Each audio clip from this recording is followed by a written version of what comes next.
Hey guys, it's Brian and Ben here on Cigar Safari with Nick Melillo. I think I got his name right this time. Gee. And we are talking about something really interesting that you may not have seen yet. Ben, why don't you fill us in? Here it is. It's the Velvet Rat. It's something new from Drista that we got while we was here. So Nick, what can you tell us about the Velvet Rat? Velvet Rat. Well, the Velvet Rat started from a few different projects. I mean, it's evolved out of the Dirty Rat. The Dirty Rat was actually was a size that I actually blended here at the factory. I've traditionally been a Toro smoker, and then I went for the smaller ring gauges. Steve, John, everybody started to really like it. It was actually with broadleaf originally, and then we switched it over to the Habano seed from Connecticut. So if you smoke the Dirty Rat, it's a pretty spicy, powerful cigar, and that's because of the filler combination. So then we started developing a longer, more of a Longsdale, a little bit larger ring gauge cigar. That turned into the Ratzilla, okay? And then the Ratzilla turned into the Velvet Rat. What we were trying to do was, just like velvet, velvet's described as fabrics that are evenly distributed to develop a fabric that has a distinct feel. So that's what we were going for in the blend, to have a little bit more of a smoother blend compared to the Dirty Rat, larger format and length, and in ring gauge. We're talking about a 6 1/4 by 46 size. Basically kind of like a bigger Lonsdale, basically. Exactly. So yeah. What's the future of this cigar? I mean, is this going to be a regular release coming up soon? You know, that, to be honest with you, that's yet to be decided. We have basically one pair right now that's making these in a limited production, just because, you know, we don't want to take away from the regular line too much. So it's something that we've all been smoking internally, and it's sort of been one of those special cigars for those who travel here on Cigar Safari. So we always like to have something special for those that come down and actually take the trip. So far, that's where it's at. So there hasn't been any real final decisions internally as to what's going to happen with the stick. So about how long did it take you to come up with this in particular blend? This has been in development probably over the past couple of years, from the evolution from Ratzilla. Then there was a big black rat at one point, and then it developed into the Velvet Rat. So we've been actually playing around with the Habano seed from Connecticut, like we talked about today, that being one of the more difficult and time-consuming tobaccos to work with. We ended up switching over to broadleaf to potentially, just because it's a little bit easier to work with. So that's why we ended up going with the Velvet. So you have a Modafina binder. You have tobacco from Jalapa. You have a C98C Jalapa. You have a little bit of tobacco from Jamastran, just across the Jalapa border. And then you have some ligeros from Esteli, and you also have a ligero from Jalapa. So, but it's toned down compared to the distribution of those leaves in the Dirty Rat. Makes for definitely a little bit dirtier smoke, a little bit spicier smoke. So we wanted to tone it down just a bit and get that even distribution, like, you know, velvet in the fibers, and bring that to the filler tobaccos for a little bit more balanced, smooth smoke. Sounds exciting. I know the Dirty Rat has always been my favorite until the UF13 came out, but it's still one of my top favorites. So this is pretty exciting. UF13, yeah. Yeah, that's a great smoke. Yeah. Really good. So there's another reason to come to Cigar Safari. Get you special limited editions like this that could or might not, you know, come to the market. I hope it does. I hope it comes to market. Yeah. I'm really hoping.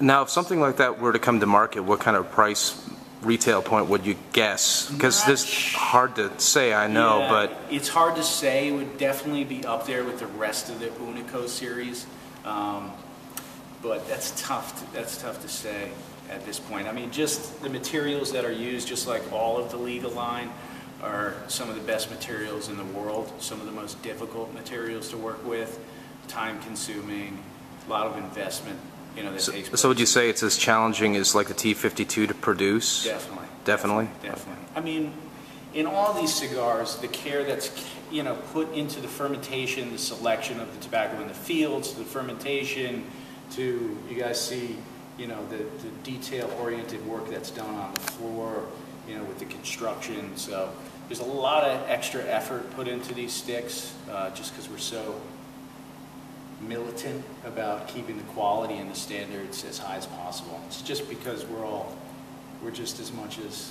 if not more, cigar junkies than you guys, or the rest of the guys that enjoy. So as long as I'm around, it'll be Another one of the like new that. And I know skunk John and editions. Steve and the whole team. So Yeah. It's like one of the skunk work editions, I guess, of the cigars around here. yeah, Stuff you really didn't see too often, but nice little thing to sample while you're here in Nicaragua. yeah. No, that's what we're doing it for now. So you gotta have something special for making the trip. Definitely. Definitely. We've had a blast down here too. Yeah. I appreciate you having us down here. Pleasure. El gusto es mío. Pleasure's mine. Hey guys, it's Brian here, and Ben riding side saddle over there in the swamp. And today, if everything went according to plan, you already saw an introduction of the cigar we're smoking by Nick Lee. Oh my God, I already messed up his name. Molino? What's his name? Malilo. There we go. Yeah, and I'm not going to edit that out. I had trouble with his name before, and I don't know why. But yes, it's the Dirty Rats. No, it's not the Dirty Rat. It's the Velvet Rat. It's also this. I should mention this is Herfing Head's after hours, after dark, so it's super late when we're doing this, and I'm super loopy. But yes, the Velvet Rat by Drew Estate. Not to be confused with the Dirty Rat. Yes, look at that. Yeah. And the cap. Little, I don't know, what you call that, a fan, pigtail type of cap. fantail, I guess, fantail. And I think we decided this Vitola was called the Chunky Lonsdale. Yeah. Yes, the Chunky Yeah. Lonsdale. Yes. Good to me. So let's not waste any time, any more than we already have, and let's go ahead and light it up. Yeah, these were for sale at Teza Cigar in Chicago, October, November, something like that for a little bit? Yeah, for about $14 a piece, I understand. Yeah, something like that. I'm going to V-cut mine and see how it does.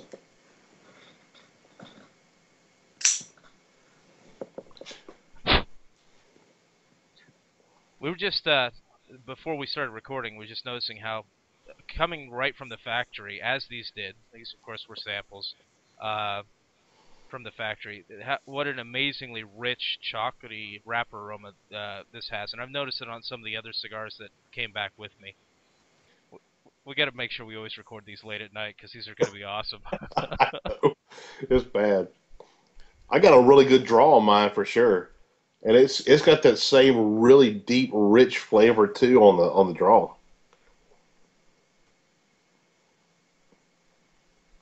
Yeah, it is super chocolatey. Yeah, I mean it's rich and chocolatey, man. This is pretty badass so far, and I haven't even lit it up. I should mention that I know that it may play a factor in how this burns here. We have been getting a shit ton of rain here. It's been downpouring all day. The humidity, just in here, well, it runs a little low in here, but it's really high for my office here. I don't even know. It's like 100% humidity out, so we'll see how this goes. But let's go ahead and light it up. I don't know if I'd call it your office because that implies you do work. Yeah, so. That's true. Yeah, there's not a lot of that happening in here.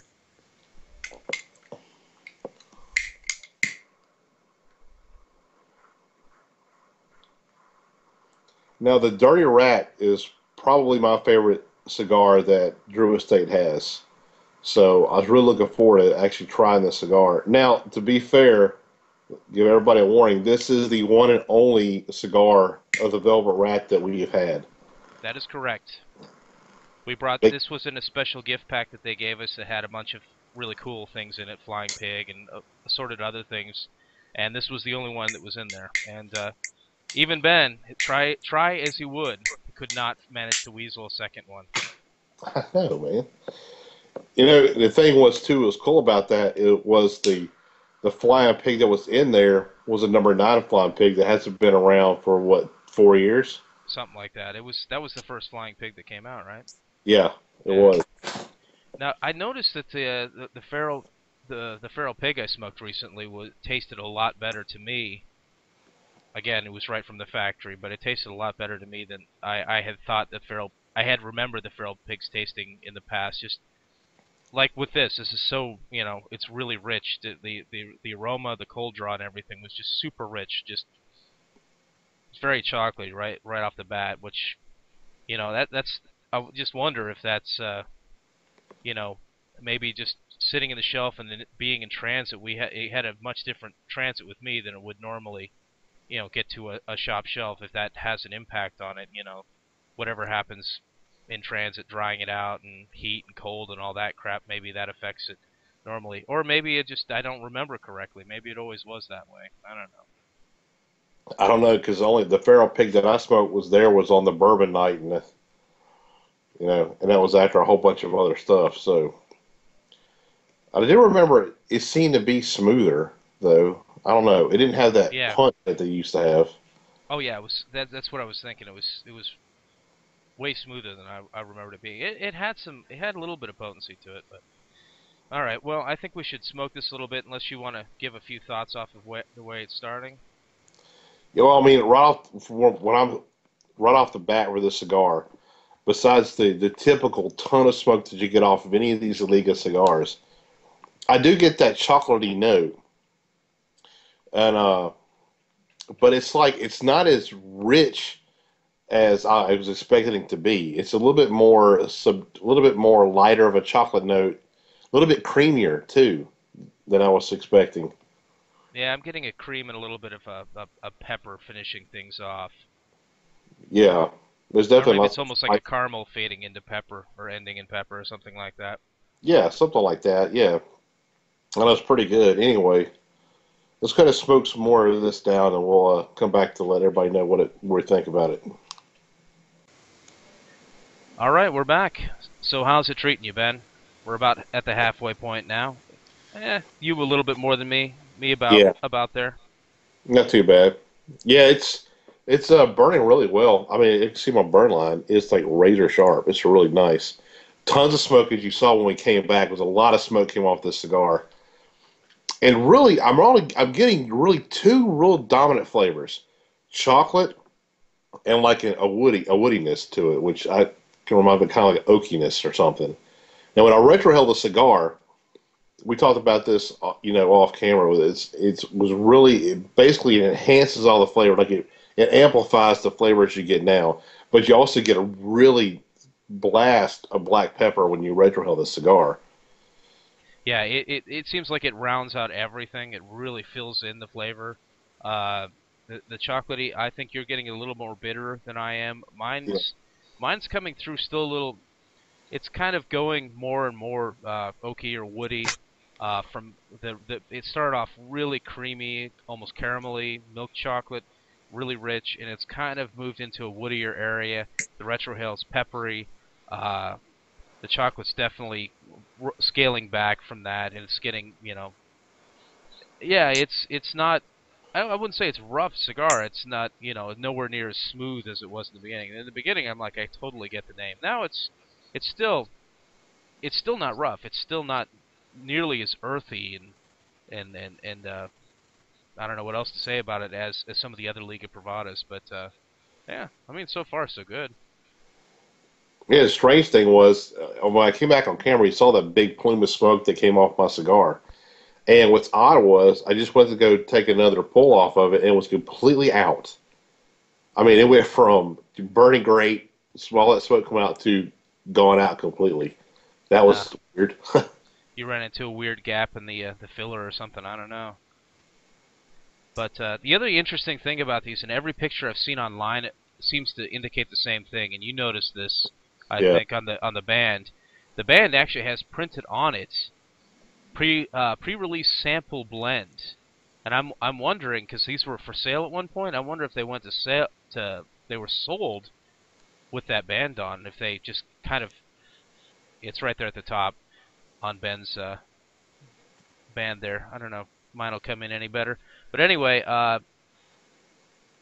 yeah, I don't know. I don't know if that's coming through. Anyway, so just really interesting. I don't think I've ever seen that on any other of the Liga Privadas, and I'm just wondering. I imagine it's every one of them has been like that. That's kind of cool. It's kind of Yeah. a good catch, I would say. I've never noticed it, but to be honest, I kind of caught that as a fluke. I was just Yeah. because if you know on the Velvet Rat, there's like quotes around the Velvet Rat part of it. Yeah. I was like, oh, that's kind of cool. And the quotes, and then just right above it says pre-release sample. So, I mean, hell, I might not have noticed it before anything else, but Yeah, it's a difference. I guess all the Liga Privadas have like a handwriting type of yeah, name on them. This is just a difference. You know, it's obviously a different handwriting style than the T52. It's all caps basically. The other ones are cursive and such. Anyway, I think we've beaten that to death. Let's go ahead and smoke the rest of this and come back unless you have anything else you want to add. no. Let's just say, what are you pairing yours with? Oh yeah. This is kind of interesting. I pulled a beer out of the fridge. It's been in there for a while. I put it in there the other day. Hadn't looked at it. It's a Founder's Dirty Bastard, and it seems to be going pretty well together. I'm kind of enjoying it. I think it may actually be enhancing some of the woody aspects of the cigar. But the most interesting thing about this is I've got a good look at the bottling date on it. It's 06/23/10. This is a 2.5-year-old beer. So anyway, nicely aged. It's tastes wonderful. Really, it's a beautiful thing. But I like how you picked a beer with a name that matches you. yes, exactly. I like to pick my beers appropriately. Yeah, I'm just pairing mine with Nicaraguan coffee that I bought back from our plane ride at the duty free shop. It's actually pairs really well. I mean, coffee with cigars is kind of a natural match anyway. So Yeah. it's while we're doing this, I'm trying to work and it's late at night, so I figured I could use some caffeine, but it's working really well actually. So Yep. As we speak, in fact, it's just about turning 2 in the morning. yeah, This is great. All right, we'll go now because this is getting long, and we'll be back when we're at the end. And we're back. So Ben, you've got some thoughts on this that you've mentioned. Anything you'd like to share about the yeah, Velvet Rat? it sure did develop into something. Yeah. It started off with such promise. I love the really nice chocolatey, creamy note that I got in the very beginning of this. And, and the retrohale was full of black pepper, some nice, um, it, and it really kind of, I don't know, it kind of amplified the other flavors a lot too. It's really good. And then halfway point, the creaminess faded away, caramel and all that stuff we got in the beginning, and you were really left with, chocolate and the woodiness. That's kind of it. Well, now at the end of the cigar, it's really sour, really kind of acidic sour kind of a flavor to it. Well, I'm still getting the chocolate and the wood, but the sour note, I cannot get over the sour note. I mean, for me, it's really abrasive. Like I don't like it at all. Like I want to. Like if we weren't reviewing this, I would have pitched this a while back. It's at that point now. It's kind of like I don't know. We were talking about maybe some time would help this. If it sat a while, I think the sour note it would still be there, but it wouldn't be like as pungent that it is for me right now. But no, I don't. Right now, I'm done. Yeah. And I was thinking that I was going through trying to figure out what that acidic sourness was, and it just kind of at the end overwhelms everything. And what I'm kind of thinking of is this is kind of a case of where Modafina attacks is what I'm thinking it is. I really kind of suspect it's that leaf. But it just overwhelms it. And I was thinking it's like this is kind of like one of those really sour candies you used to have as a kid. Sweet tarts, I think, is what they were called. And it kind of just grows and grows and just takes over at the end. I hate to say I'm not digging to the end of it either. And I would think that maybe it would mellow a bit with time as well. I think that that would be a possibility. But man, it was wonderful at the beginning. It was good to the center, and at the end, it's kind of ooh man, this is tough. It's tough. Yeah. I So went from thinking this is box worthy to, well, maybe a 5 pack, to where now I'm like, I don't even know. I mean, there's too much other stuff that even yeah. that in the Liga realm that I'd much rather have than this, to be honest. Yeah, I kind of hate to say that. And again, I mean, it's a pretty fresh stick because it came from the factory. And if it came from the That's true. factory, it probably came directly from the rolling table. Other stuff I've had that came directly from the rolling table were just it was just great. A number of things. I mean, just the feral pig that I had, or feral flying pig that I had a day or two ago. I was smoking. I was thinking, this is great. I mean, this is better than I remember them being. Um, but in this particular case, yeah, I don't know, man. It's a tough one. Uh, I would definitely try it again. But if I had another, and I don't, I'd set it aside for a while. You know, Yeah. give it some months, and then see how it was, or longer. But yeah, this would probably be the first Liga Privada I haven't liked. Well, That's maybe not the first, but you know, of maybe of the released Liga Privada that I didn't care for. It's the first. So yeah. yeah, it's kind Well, of pseudo released. what's that? Kind of pseudo released. Yeah. I guess I mean because it was for sale, and the band does say test blend. It's not official on the website, but I don't know. I really can't tell with these things. So, but yeah, I guess anybody who thinks that we're in the tank because we went down the trip, I mean, this kind of proves that we're not, because we're not digging Yeah. this. I mean, yeah, Yeah, I'm really not. I mean, I there's just wanted too to. much other stuff. That's. I mean, I will. It's supposed to be a smoother, dirtier rat. I would take a dirt. I would, take a dirty rat over this any day, any I would day. too. But Yeah. see, but to me, the dirty rat was my favorite Drew Estate cigar by far until the UF13 came out, and then that just blew it out of the water. But you can't get UF13s anymore, but you can still get dirty rats. So the dirty rat is a phenomenal smoke. So, and maybe that's what's kind of skewing my thought, because I'm thinking Dirty Rat the whole time. I'm trying to compare it to that, and I don't know. I don't know what it is, but the sour note, I can't get over the sour note. It's Yeah. just not good. That's oh yeah, what I'm tasting is definitely not skewed thought. I mean, I'm thinking about it, and it's yeah. I mean, what are you gonna do? They can't all be home runs, right? So No, I mean, like I say, if we had some more that we can set down and try to come back to it later, you know, I I think the sour note wouldn't be as so pronounced, but we can't because this yeah, all have and they're not released. So I don't know what the future has, you know, for the Velvet Rat. I don't know if it's supposed to be coming out and at IPCPR 2013 or what. I'm not. We don't really know what the future holds for this cigar.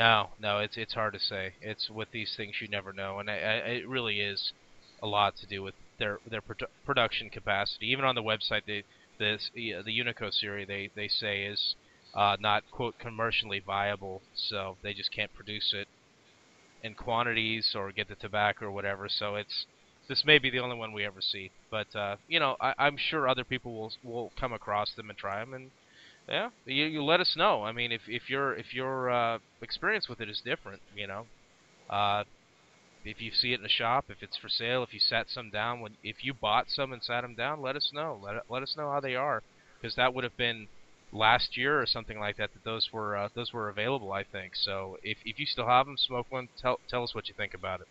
And I think that basically covers it. Yeah, I think And so. all right, well, thanks for watching, guys. Until next time, this has been Stogie Review with Ben and Brian, late at night.